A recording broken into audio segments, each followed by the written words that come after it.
சென்னை எழும்பூர் அருங்காட்சியகத்தில் முதல்வர் ஸ்டாலின் கருத்தரங்கை துவங்கி வைத்து பேசினார். கருப்பு துப்பட்டா அணிந்திருந்த மாணவிகளுக்கு போலீசார் அனுமதி மறுத்தனர். அணிந்திருந்த துப்பட்டாவை கழற்றி கொடுத்த பிறகே மாணவிகளை உள்ளே செல்ல அனுமதித்தனர்.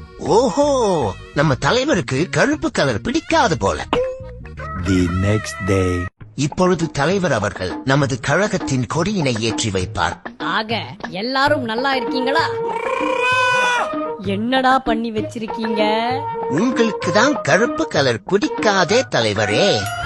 இப்பொழுது தலைவர் அவர்கள் மாணவர்களோடு உரையாடுவார். ஆக எல்லாரும் எப்படி இருக்கீங்க? என்னடா பண்ணி வச்சிருக்கீங்க? உங்களுக்கு தான் கருப்பு கலர் பிடிக்காதே தலைவரே. ஆக சீக்கிரம் நான் பொது கூட்டத்துக்கு கிளம்பணும். கவலைப்படாதீங்க தலைவரே, நான் பாத்துக்கிறேன். என்னடா பண்ணி வச்சிருக்கீங்க? உங்களுக்கு தான் கருப்பு கலர் பிடிக்காதே தலைவரே. எனக்குன்னே வருவீங்களாடா?